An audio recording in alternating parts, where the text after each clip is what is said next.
Hey guys, so I'm here in Bozeman doing a little ice climbing with a friend, and I wanted to take the time to show you guys how to place an ice screw.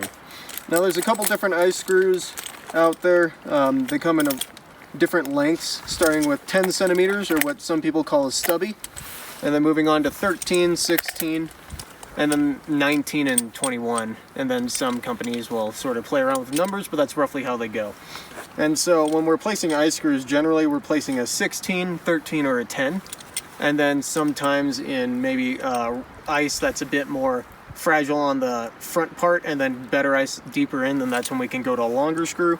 But generally those are our screws that we place for protection.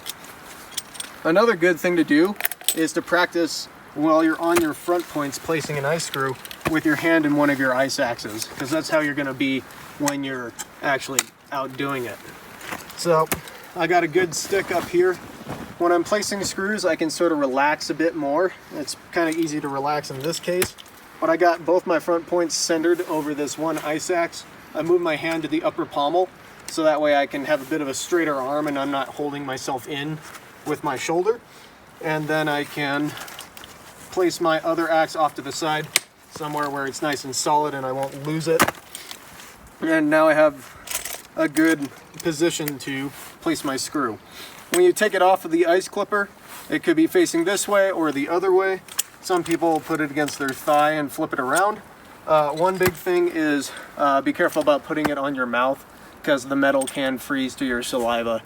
So that's one thing to be careful of, but people still do it. When you place a screw, a lot of folks go right here.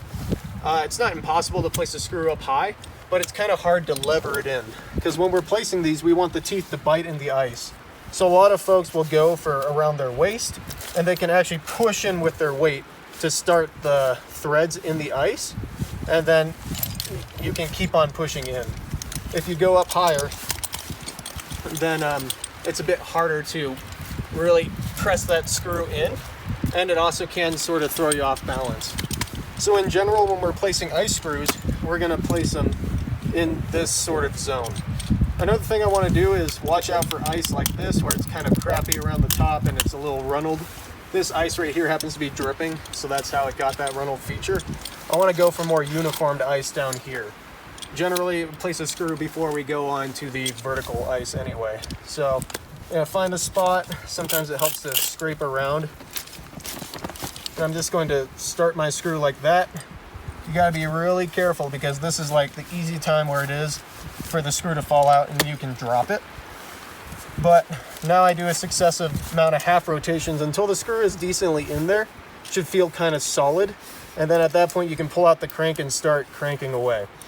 One thing that's like good to watch out for is if the screw is moving around while you're cranking it, then that means it's kind of not in the ice as solid.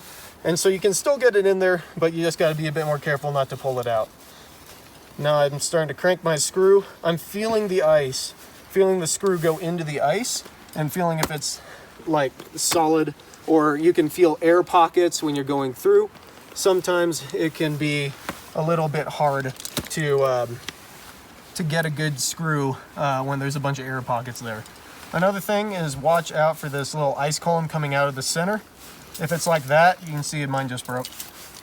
If it's a good column that's coming through the screw, then that's another key sign of a good placement.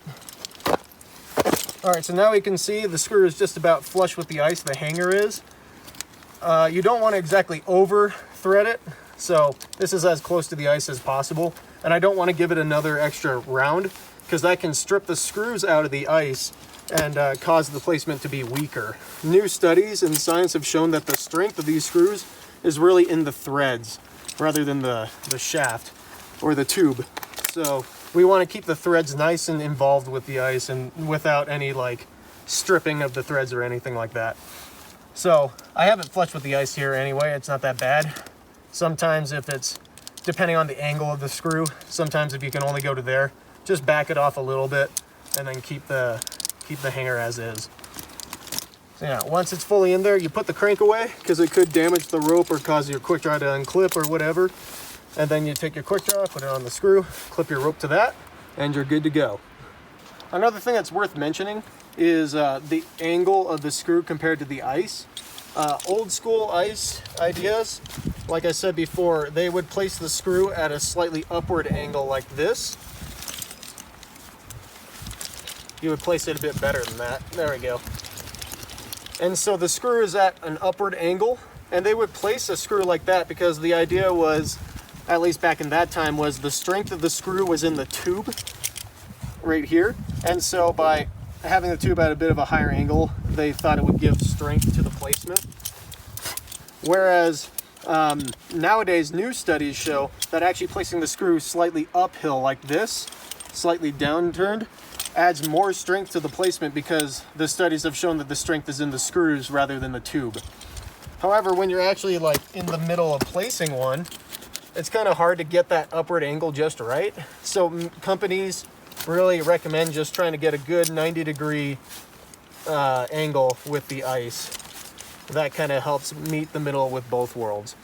Another thing is when you clean the screws, you can see how there's a tube of ice in here. If you leave that in the ice after you take it out and clip it on, depending on the temperatures, it could freeze in there, and then that screw is very hard to use, if not worthless. So that's why it helps to tap it on something, tap it on the ice, knock all that stuff out, and then sometimes you can blow it out too. And then there's a little bit in there, but it's still usable. So that's another thing to watch out for.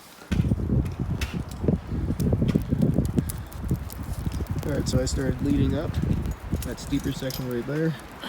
So I was just finishing it up. And that's when we learned it was actually a 70-meter pitch. So I decided to stop here and build an anchor. Yeah, we'll climb it in 2 pitches because we only have a 60-meter rope.